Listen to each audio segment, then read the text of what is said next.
Joining us now to talk earnings season and today's GDP data, Gabriela Santos, Chief Market Strategist for the Americas at JPMorgan Asset Management. I'm just excited because at the top of the show, I was pretty sure it was 2024, and it is, but you've got a whole little thing built around so I can remember 2024. It's going to be, in your view, a 2024 year. Economy. Right. Go over what's the first two? So 2% real growth. Okay. Zero recession in the base case. What, 0% chance of a... No, zero. That's where sometimes it gets a bit confusing. Zero recessions or no recession in the base case. Base case. Doesn't mean it's 0% recession risk. At any time, it's 15, 20%, and we feel like it's around there. It's come down, actually, over the past few months. Then the rest of it is 2% PCE inflation towards the end of the year and 4% or lower on the unemployment rate. And I think this is really important to anchor the conversation, because one of the narratives right now in the market causing some angst in April is we keep going back and forth in this narrative ping pong of soft landing, hard landing, no landing.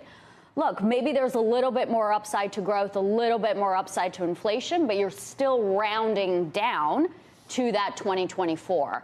And I think we'll get some more data today with GDP with a 2-handle, tomorrow PCE also a 2-handle, and hopefully that helps to calm some of the interest rate volatility we've recently seen on this, as well as some of the recent market volatility, equity market volatility. One of your other points, we're still, it's going to sound weird, we're still high for longer, not higher for longer. So you're just saying that we may not get the cuts as soon as or as many cuts, but no hikes in your view. That's right. And I think 2 letters make all the difference. And that was really the ER and ER. And that was really the Fed pivot in December. It was just that. It was saying, look, July really was the last rate hike.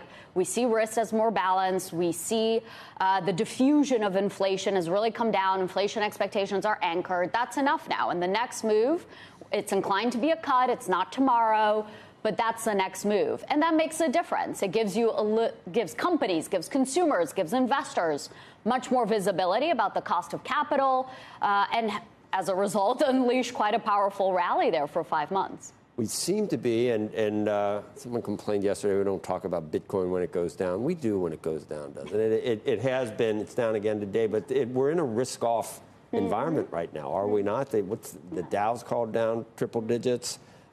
Meta's going to take the NASDAQ down. Are we in a risk-off phase, and how much further does it go? We hit 5. Do we hit 10? Yeah, so I think just to put in context, that really powerful rally for 5 months there came with very low volatility, interest rate volatility, equity market volatility. That was abnormally low. We had gone 279 days without a 2% pullback.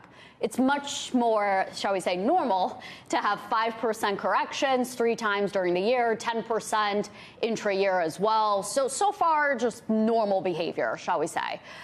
In terms of, is it over? Is it going to get worse? I think what's macro-driven, and that's affecting more of your cyclical area of the market, I do think that calms down if we do get that 2-handle in GDP and PCE.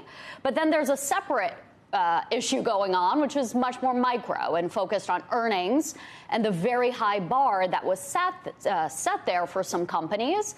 And I don't think we're out of the woods quite yet, as the earnings last night showed. Let's see overnight.